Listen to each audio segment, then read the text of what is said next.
Hello viewers, welcome back to my channel. So today we will learn about how to find square root. Square root जो आपके बहुत सारे competitive exam में भी आता है और आपके जैसे क्लासेस 6, 7, 8 में भी है स्क्वायर रूट फाइंड करना। तो this is very important concept. यहाँ पे आपको इजी ट्रिक बताऊंगी स्क्वायर रूट फाइंड करने की। तो सबसे पहले हमारे पास कुछ फॉर्मूलाज है जिनको आपको अच्छे ढंग से लर्न करना है। तो फर्स्ट है, जैसे अगर suppose you have given any question तो उसका यूनिट डिजिट देखना है आपको और आंसर का यूनिट डिजिट क्या आएगा। Okay, if you have any question in which having unit digit 1 तो उसका जो आंसर है वो 1 आएगा या 9 आएगा। ठीक है। 4, अगर किसी क्वेश्चन में यूनिट डिजिट है और उसका स्क्वायर रूट फाइंड करना है तो जो स्क्वायर रूट फाइंड करोगे उसमें या तो 2 आएगा यूनिट डिजिट में या 8 आएगा। सेम 5 है, 5 अगर किसी क्वेश्चन के यूनिट डिजिट में है तो आंसर में 5 ही आएगा। अगर किसी क्वेश्चन की यूनिट डिजिट में 6 है तो आंसर की यूनिट डिजिट में 4 और 6 आएगा। अगर किसी क्वेश्चन की यूनिट डिजिट में 9 है तो आंसर की यूनिट डिजिट में 3 और 7 आएगा। तो ये बेसिकली कुछ फॉर्मूलाज है जिनको आपको लिखना बहुत ज़्यादा इंपॉर्टेंट है। तो अगर आप चाहते हैं इसको लिखना तो आप इस वीडियो को पॉज करके और ये सारे फॉर्मूलाज को अच्छे ढंग से लिख सकते हैं। चलिए अब आगे प्रोसीड करते हैं। आफ्टर दिस मैंने यहाँ पे स्क्वायर रूट लिखे हैं, जैसे 1 का स्क्वायर 1 होता है, 2 का स्क्वायर 4 होता है, 3 का 9 होता है। ऐसे simply I have return till 20 तक मैंने यहाँ पे पूरे लिख रखे हैं। तो आपको भी ये सेम चीज़ करनी है, आपको भी ये लिख लेना है। ठीक है। और एक सबसे इम्पॉर्टेंट बात है यहाँ कि जिस भी क्वेश्चन में, जैसे यहाँ पे था हमारे पास कि क्वेश्चन में 1 होगा तो 1 और 9 आएगा आंसर में, क्वेश्चन में 4 होगा यूनिट डिजिट में तो 2 और 8 आएगा। तो वैसे ही सिंपल अगर किसी भी क्वेश्चन के अगर आपको यूनिट डिजिट में 2, 3, 7, 8 दे रखा है तो वो कभी भी परफेक्ट स्क्वायर नहीं होंगे। इट मीन्स कि उनका कोई भी परफेक्ट स्क्वायर नहीं निकल सकता है। तो चलिए हम स्टार्ट करते हैं अब क्वेश्चन करना। यहाँ पे हमारे पास जो पहला क्वेश्चन है that is root under root 17424। तो यहाँ पे क्या करना है, इसका हमें यूनिट डिजिट फाइंड करना है या फिर सिंपली इसका स्क्वायर रूट फाइंड करना है। तो यहाँ पे 132 का है ये। ठीक है। तो ये हमने कैसे फाइंड किया ये अभी सेकंड क्वेश्चन से आपको समझ में आ जाएगा। इस क्वेश्चन को भी मैं एक्सप्लेन कर लेती हूँ। तो सबसे पहले आपको क्या करना है, आपको यहाँ पे पेयर बना लेते हैं। जो पीछे वाला है उसके जो 2 डिजिट है उनका एक पेयर बना लेना है।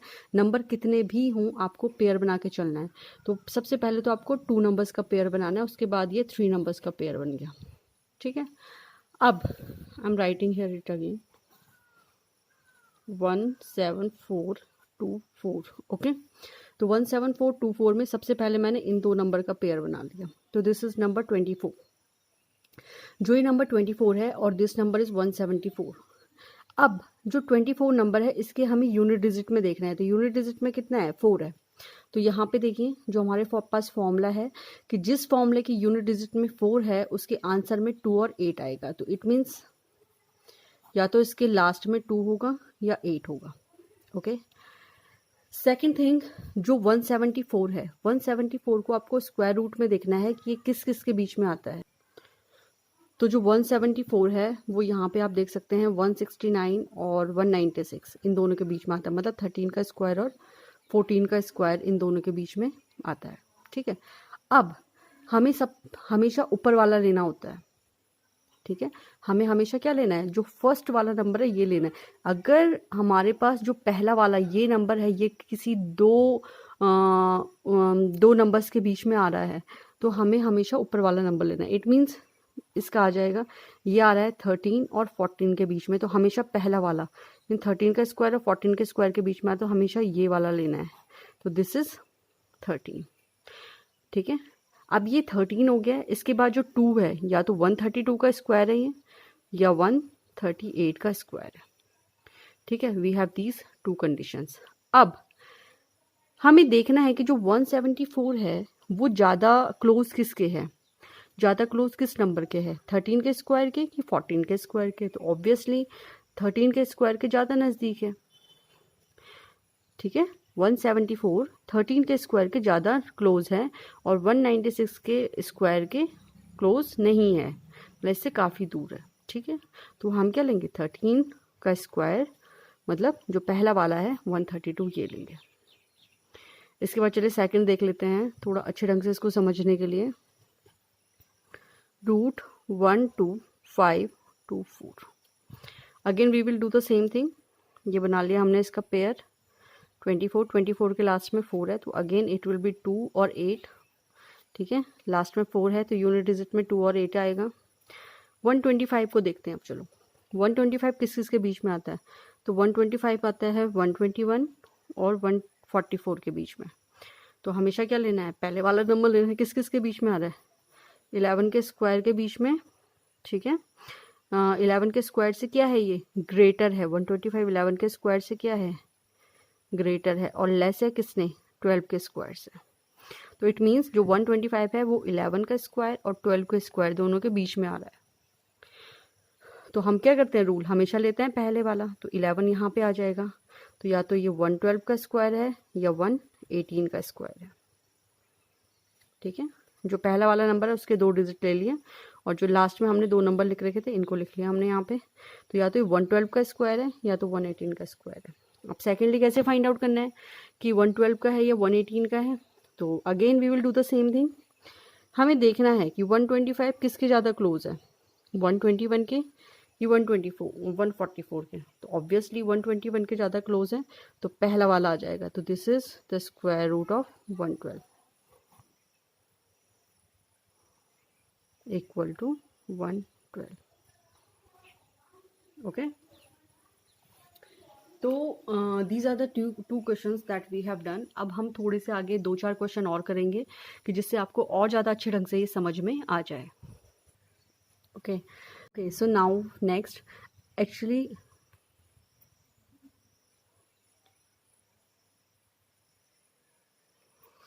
व्हाट वी हैव डन है कि हमने पहले जो किया थे, जो ज़्यादा डिजिट का नंबर था उसे सॉल्व कर दिया और बाद में जो कम डिजिट का नंबर उसे सॉल्व कर रहे हैं। तो दैट इज़ ओके, हमें वो समझ में आ गया है। अगेन हमें क्या करना है? सेम चीज़ करनी है। सेम चीज़ में हमें क्या करना है? 29 का यहाँ पे हमारे पास 4 डिजिट नंबर है, उसका स्क्वायर रूट फाइंड करना है। तो हमें पेयर बना लेना है। तो हमने 29 का एक पेयर बना लिया और 53 का एक पेयर बना लिया। ठीक है, अब 29 के लास्ट में क्या है? 9 है। तो 9 का अब अगेन फॉर्मूला देख लेते हैं। जिसके लास्ट में 9 होगा उसके क्या आएगा? 3 और 7 आएगा आंसर में। तो या तो 3 आएगा या 7 आएगा। ठीक है, अब हमें देखना है 53 किस किस के बीच में आता है? तो यहाँ पे देखिए 53 किस किस के बीच में आता है? 49 और 64 के, मतलब 7 का स्क्वायर और 8 के स्क्वायर के बीच में आता है। ठीक है, जो 53 है वो आता है हमारे पास 7 का स्क्वायर। और तो हम यहाँ पे राइट कर लेंगे कि जो 7 का स्क्वायर है वो लेस है 53 से और जो 8 का स्क्वायर है वो ग्रेटर है। ठीक है, तो सिंपली ये लिख लिया हमने यहाँ पे। अब इसके बाद what I have told you earlier कि जो जैसे 53 है ये 7 का स्क्वायर और 8 का स्क्वायर, तो हमेशा हमें पहले वाला नंबर लेना होता है। तो दिस विल बी 73 होगा या फिर 77 होगा। ठीक है, ये क्या है? हमें हमेशा कौन सा नंबर लेना है? पहले वाला नंबर ही लेना है। तो 73 होगा या 77 होगा। अब 53 किसके ज़्यादा क्लोज है? लाइक यहाँ पे जैसे 7 7 जो 49, 53 और 64। तो 49 और 53 में कितना डिफरेंस है? 4 का डिफरेंस है। और 64 और 53 और 64 में 11 का डिफरेंस है। तो ऑब्वियसली ये इसके ज़्यादा क्लोज है, तो मतलब फर्स्ट वाला है। तो ये किसका स्क्वायर है? 73 का स्क्वायर है। आप इसको चेक भी कर सकते हैं। Now we have next question is 9261।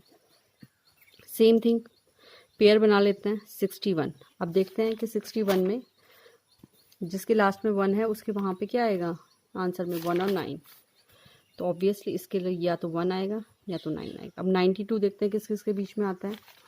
तो 92 आता है 81 और 100 के बीच में। तो it means it will be 9 का square is less than 92 is less than 10 का square. It will be simply like 81 is less than 92 is less than 100। ठीक है, सो नाउ मैंने क्या बोला था कि पहले हमें जो पहला वाला नंबर है वही लेना होता है। ठीक है, तो पहला वाला नंबर लेंगे 9। तो या तो ये 91 होगा या ये 99 का स्क्वायर होगा। ठीक है, अब जो 92 है वो ज़्यादा क्लोज किसके है, 81 के कि 100 के? तो ऑब्वियसली 81 और इसमें कितने का डिफरेंस है, 11 का, और इन दोनों के बीच में 8 का डिफरेंस है, तो ये 100 के ज़्यादा क्लोज है। तो इट मीन्स सेकेंड वाला, ये वाला, तो ये 99 का स्क्वायर है। आई होप कि आपको ये क्वेश्चन समझ में आ गए होंगे। ये बहुत ज़्यादा टफ क्वेश्चंस नहीं है, it is really easy to solve. और इसमें बस एक सिंपल सी ट्रिक है जिसको यूज़ करके आप स्क्वायर रूट फाइंड आउट कर सकते हैं, और बहुत ही अच्छी ट्रिक है ये। जैसे जो भी आपके कॉम्पिटिटिव एग्ज़ाम होते हैं उसमें स्क्वायर रूट निकालने के क्वेश्चन आते हैं, या फिर if you are studying in a school तो वहाँ पे भी आपका 6th 7th 8th में स्क्वायर रूट निकालने वाले क्वेश्चंस हैं। तो you can easily find out these type of questions. Okay, so this is the simple method to find out. Hope ये आपकी बुक में भी given हो और आप इसको अच्छे ढंग से समझ गए हों. So guys, this was my today's video on this topic. So if you like my video, so please like it, please subscribe my channel, and please hit the bell icon that you will get all the notification of my upcoming videos.